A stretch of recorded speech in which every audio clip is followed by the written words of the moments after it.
Hello friends, मैं हूं गौरव और अब तक हम जो एटॉमिक मॉडल्स को स्कूल्स और कॉलेजेस में पढ़ते आ रहे हैं वो गलत है, क्योंकि साइंटिस्टों ने आर्टिफिशियल इंटेलिजेंस की मदद से ये प्रूव किया है कि प्रोटॉन जो एटम्स में होते हैं उनका फंडामेंटल स्ट्रक्चर ही एक्चुअली में गलत है। उनके हिसाब से प्रोटॉन में अप और डाउन क्वार्क्स के साथ चार्म क्वार्क्स भी प्रेजेंट है। But the interesting thing is कि इस चार्म क्वार्क का मास प्रोटॉन से 1.5 टाइम्स ज्यादा है, यानी कि थियोरेटिकली इसके प्रोटॉन के अंदर मिलने के चांसेस ना के बराबर है। But now on the other hand it is practically proven कि ऐसा हो सकता है एंड एटॉमिक मॉडल्स के साथ शुरुआत से ही ऐसा होते भी आया है। देखो 1900s में ना लोगों को ऐसा लगता था कि एटम ही सबसे स्मॉलेस्ट पार्टिकल होता है, बट 1911 में अर्नेस्ट रदरफोर्ड ने अपने एक्सपेरिमेंट से सब एटॉमिक पार्टिकल्स और उनके एग्जैक्ट पोजीशन को फिगर आउट कर लिया कि एक एटम में उसके फंडामेंटल पार्टिकल्स प्रोटॉन्स, न्यूट्रॉन्स और इलेक्ट्रॉन्स कहां पर है। दरअसल 1911 में फिजिसिस्ट अर्नेस्ट रदरफोर्ड ने इस सवाल के जवाब के लिए the famous gold foil experiment किया। इस एक्सपेरिमेंट में उन्होंने पॉजिटिव अल्फा पार्टिकल्स के एक बीम को गोल्ड फॉइल से कोलाइड करवाया और देखा कि majority of alpha particles foil के आर पार पास हो गए, पर कुछ पार्टिकल्स ऐसे थे जो बाउंस बैक हो रहे थे, यानी कि वो रिपेल हो रहे थे। अब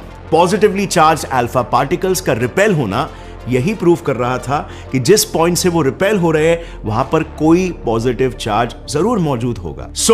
इस एक्सपेरिमेंट के बेसिस पर रदरफोर्ड ने एक नया एटॉमिक मॉडल पेश किया जिसमें पॉजिटिवली चार्ज प्रोटॉन्स और न्यूट्रॉन्स एटम के सेंटर यानी कि न्यूक्लियस में मौजूद है और वहीं पर इलेक्ट्रॉन्स उस न्यूक्लियस के इर्द गिर्द सर्कल्स में रिवॉल्व कर रहे हैं। रदरफोर्ड का यह एटॉमिक मॉडल अभी भी इनकम्प्लीट था, उसमें अभी भी एक मेजर फ्लॉ था जिसे बाद में सॉल्व किया उनके ही एक स्टूडेंट नील्स बोर ने। दरअसल रदरफोर्ड के एटॉमिक मॉडल के हिसाब से इलेक्ट्रॉन्स न्यूक्लियस के अराउंड सर्कल्स में रिवॉल्व करते हैं और ऐसे में क्लासिकल फिजिक्स के मुताबिक वो रेडिएशन एमिट करेंगे जिस वजह से उनकी एनर्जी कम होती चली जाएगी। नतीजन इलेक्ट्रॉन सर्कल में ना घूमते हुए स्पाइरल तरीके से घूमने लगेंगे और अंत में न्यूक्लियस के अंदर चले जाएंगे, टकरा जाएंगे, न्यूक्लियस से कोलाइड हो जाएंगे जिससे एटम अनस्टेबल हो जाएगा। अब इसी अनस्टेबिलिटी वाले फ्लॉ की वजह से रदरफोर्ड के एटॉमिक मॉडल को गलत साबित कर दिया गया, लेकिन उसके 2 साल बाद 1913 में रदरफोर्ड के ही एक स्टूडेंट नील्स बोर ने उनकी थियरी में कुछ बदलाव किए और एक नया एटॉमिक मॉडल पेश किया।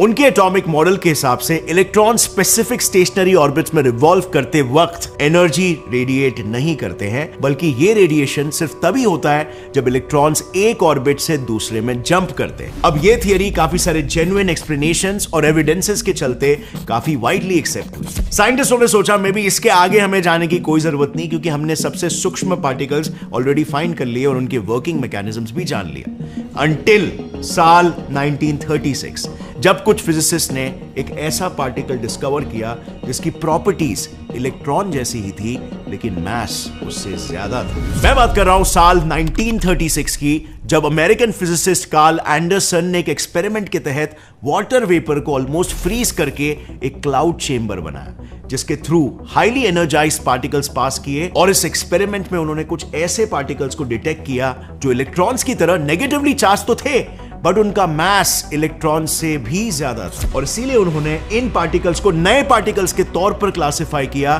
जिसका नाम रखा गया न्यूऑन्स। और ऐसे ही करके अगले कई सालों में साइंटिस्टों ने काफी सारे ऐसे पार्टिकल्स डिस्कवर किए जिनकी प्रॉपर्टीज प्रोटॉन्स या इलेक्ट्रॉन से बिल्कुल मैच नहीं करती थी। इन पार्टिकल्स की तादाद बढ़ती गई। फिजिसिस्ट मुरे जेलमान और जॉर्ज ज्वेग ने सोचा कि आज तक जिन पार्टिकल्स को फंडामेंटल माना जा रहा है बिल्कुल ऐसा हो सकता है कि शायद वो पार्टिकल्स भी किसी और पार्टिकल से बने हो, और 1964 में इस पर एक थियरी प्रेजेंट की गई जिसके अनुसार ये सारे पार्टिकल्स यहां तक कि प्रोटॉन भी क्वार्क्स नाम के एलिमेंट्री पार्टिकल से बने हैं जो इन सभी पार्टिकल्स की क्वांटम प्रॉपर्टीज लाइक चार्ज और स्पिन डिसाइड करते हैं। उन्होंने क्वार्क्स की कुछ प्रॉपर्टीज भी थियोरेटिकली कैलकुलेट कर दी थी, लेकिन इस वक्त तक ये सिर्फ एक हाइपोथेसिस थी और इसीलिए साइंटिस्ट इसके एक्सपेरिमेंटल प्रूफ्स जुटाने में लग गए। और शायद उस वक्त फ्रेंड्स ये पॉसिबल होता अगर टेक्नोलॉजी काफी एडवांस होती और आज ही के तरह काफी सारे एआईज मौजूद होते, क्योंकि जहां पर इन एक्सपेरिमेंट्स को परफॉर्म करने के लिए साइंटिस्टों को कई साल लग रहे थे, वहीं पर अगर एआईज होते तो ये काम कुछ ही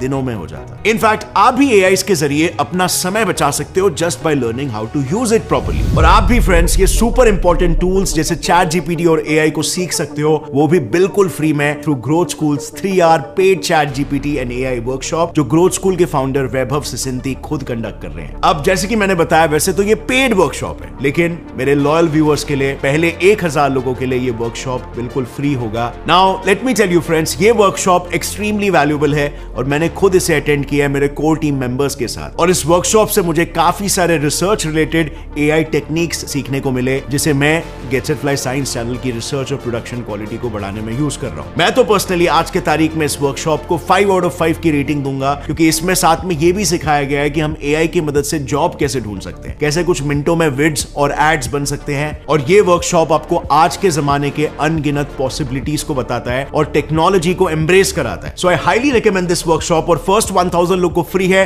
तो जल्दी से जाओ, रजिस्टर करो और इस ऑफर का फायदा उठाओ।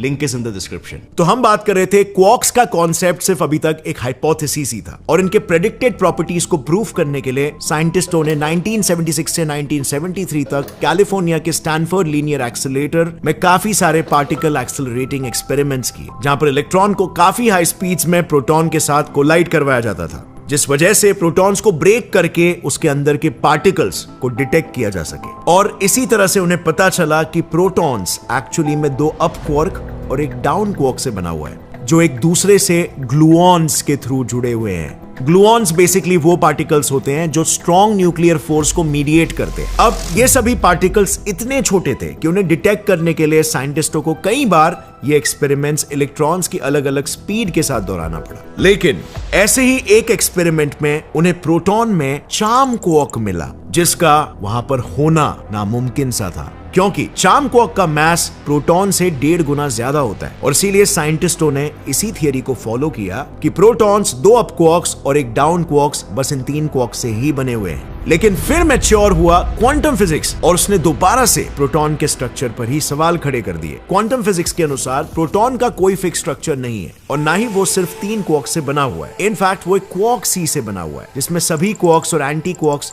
दोनों प्रेजेंट है। लेकिन इन दी एंड जब हम प्रोटॉन्स को कैप्चर करते हैं, तो इन प्रोटॉन्स की प्रॉपर्टीज लाइक कलर, चार्ज और स्पिन कंजर्व करने के लिए और उसे स्टेबल रखने के लिए ये सभी क्वार्क्स अपने एंटी क्वार्क्स के साथ कैंसिल आउट होते हैं, और बचते हैं सिर्फ 3 क्वार्क्स। इसके बारे में आज तक हम पढ़ते आए। अब इस वक्त तक साइंटिस्टों के पास थियरी भी थी और एसएलएसी द्वारा मिले हुए ऑब्जर्वेशंस भी थे, और इसीलिए उन्होंने प्रोटॉन्स को और भी ज्यादा डिटेल में स्टडी करने के बारे में सोचा। And now as we all know, 6 types के क्वार्क्स होते हैं: up, down, top, bottom, strange, charm. और इनमें अप, डाउन और स्ट्रेंज क्वार्क सबसे लाइट साइड पे होते हैं, और चार्म, बॉटम और टॉप हेवियर साइड। और इसमें भी क्योंकि चार्म क्वार्क हेवियर क्वार्क के लिस्ट में लाइटर है, इसीलिए साइंटिस्टों ने सबसे पहले चार्म क्वार्क्स को प्रोटॉन मॉडल के अंदर डिटेक्ट करने का सोचा। इस प्रोटॉन मॉडल का कच्चा छिट्टा खोलने के लिए, एलिमेंट्री पार्टिकल्स को स्टडी करने के लिए साइंटिस्टों ने again world's largest atom smasher the large hadron collider की मदद ली, और उसमें कई सालों के लिए प्रोटॉन्स को हाई स्पीड में एक दूसरे से कोलाइड किया। लेकिन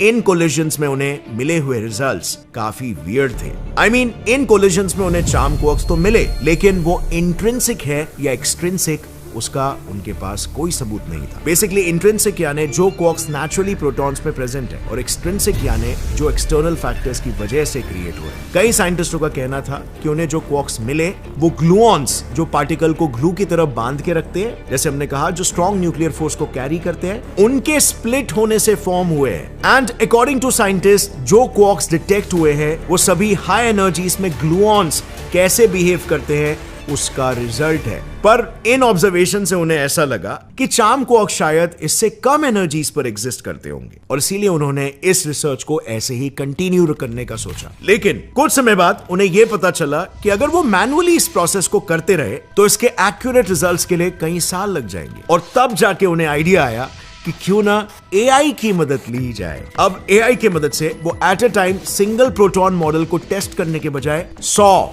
या 1000 से भी ज्यादा मॉडल को एक साथ टेस्ट कर सकते थे। एंड फाइनली उन्हें जिस सवाल के जवाब का इंतजार था वो उन्हें मिल गया। इस एआई टेस्टिंग के लिए उन्होंने न्यूरल नेटवर्क को पिछले 35 इयर्स में हुए प्रोटॉन कोलिजन को एनालाइज करने के लिए ट्रेन किया। अब जैसे कि हम जानते हैं, हर एक फंडामेंटल पार्टिकल का अपना एक वेव फंक्शन होता है, यानी कि फिजिकल स्टेट होता है, और इसीलिए साइंटिस्टों ने अप, डाउन और चार्म क्वार्क के वेव फंक्शन को एआई में डाला और प्रोटॉन कोलिजन के डेटा को एनालाइज किया। तो बेसिकली उन्होंने न्यूरल नेटवर्किंग के जरिए कैसे ये एनालाइज किया उसे एक सिंपल एग्जांपल की मदद से समझते हैं। बेसिकली न्यूरल नेटवर्क में 3 लेयर्स होते हैं। एक इनपुट लेयर जो इनपुट को रिसीव करता है, दूसरा आउटपुट लेयर जो आउटपुट को प्रेडिक्ट करता है, और इन दोनों के बीच होता है हिडन लेयर जो सारे कंप्यूटेशन परफॉर्म करता है। सपोज ये सर्कल है चार्म क्वार्क का वेव फंक्शन, ट्राइंगल है डाउन क्वार्क का वेव फंक्शन और स्क्वायर है अप क्वार्क का वेव फंक्शन। अब ये प्रोसेस एग्जैक्टली हुआ कैसे उसे समझने के लिए कंसीडर करते हैं सर्कल। तो सबसे पहले होता यह है कि सर्कल को पिक्सेल्स में डिवाइड किया जाता है और उस हर एक पिक्सल को as an information input layer में मौजूद हर एक न्यूरॉन की तरफ पास ऑन किया जाता है। उसके बाद इनपुट लेयर्स के ऑल्टरनेट न्यूरॉन्स नेक्स्ट लेयर के न्यूरॉन से कनेक्ट होते हैं थ्रू चैनल्स, और इन हर एक चैनल का अपना एक वेट होता है जैसे कि आप स्क्रीन पर देख सकते हो। फिर ये वेट इनपुट लेयर में भेजे इंफॉर्मेशन के साथ मल्टीप्लाई होता है और फिर दोनों का आउटपुट हिडन लेयर्स के न्यूरॉन की तरफ ट्रांसफर होता है। हिडन लेयर में हर एक न्यूरॉन की अपनी एक न्यूमेरिकल वैल्यू होती है जो इनपुट लेयर से आए हुए वैल्यू के साथ ऐड होती है और एक्टिवेशन फंक्शन की तरफ भेज दी जाती है। यह एक्टिवेशन फंक्शन डिटरमाइन करता है कि हिडन लेयर में मौजूद पर्टिकुलर न्यूरॉन एक्टिवेट होनी चाहिए या फिर नहीं, और फिर एक्टिवेटेड डेटा आउटपुट लेयर के न्यूरॉन की तरफ ट्रांसमिट होता है और उसमें भी सेम प्रोसेस रिपीट होती है, और इसी पूरे प्रोसेस को कहते हैं फॉरवर्ड प्रोपोगेशन। अब आउटपुट लेयर में जिस न्यूरॉन की वैल्यू हाईएस्ट होती है वो एक्टिवेट हो जाते हैं और आउटपुट डिटेक्ट करते हैं। और साइंटिस्टों ने भी ऐसे ही चार्म क्वार्क के वेव फंक्शन की मदद से यह पता लगाया कि प्रोटॉन में चार्म क्वार्क है या फिर नहीं। एंड गेस व्हाट, पिछले 35 इयर्स का डेटा एनालाइज करने के बाद उन्हें पता चला कि प्रोटॉन में चार्म क्वार्क होते हैं। इस रिजल्ट के बाद थ्योरेटिकल फिजिसिस्ट टिम हॉब्स ने इसके ठोस सबूत के लिए इलेक्ट्रॉन आयन कोलाइडर बनाने की सोची है, क्योंकि इसी तरह से लार्ज हैड्रॉन कोलाइडर की मदद से साइंटिस्टों ने पहली बार हिग्स बोसॉन पार्टिकल के एग्जिस्टेंस का सबूत दिया था। यह पार्टिकल भी वेव की तरह बाकी ही पार्टिकल्स की तरह अपनी ही फील्ड में ट्रैवल करता है, जिसे साइंटिस्ट हिग्स फील्ड कहते हैं। लेकिन फेमस साइंटिस्ट स्टीफन हॉकिंग के मुताबिक हिग्स फील्ड जल्द ही अनस्टेबल हो सकता है, और अगर ऐसा हुआ तो पूरा का पूरा यूनिवर्स डिस्ट्रॉय हो सकता है। अब पूरा यूनिवर्स कैसे डिस्ट्रॉय हो सकता है, स्टीफन हॉकिंग ने ऐसा क्यों कहा, इसे मैंने पूरा डिटेल में इस वीडियो में एक्सप्लेन किया है, जिसे आपको जरूर चेकआउट करना चाहिए। हिग्स फील्ड को अच्छे से आप समझ जाओगे, आपका नॉलेज काफी ज्यादा बढ़ जाएगा। और साथ ही फ्रेंड्स, डोंट फॉरगेट डिस्क्रिप्शन में दिए गए लिंक से ग्रोथ स्कूल पर रजिस्टर करना मत भूलें। फर्स्ट 1000 लोगों को फ्री वर्कशॉप मिल रहा है, तो हरी ना। और आज के लिए बस इतना ही, मिलते हैं अगले एपिसोड में। तब तक के लिए stay curious, keep learning and keep growing. जय हिंद।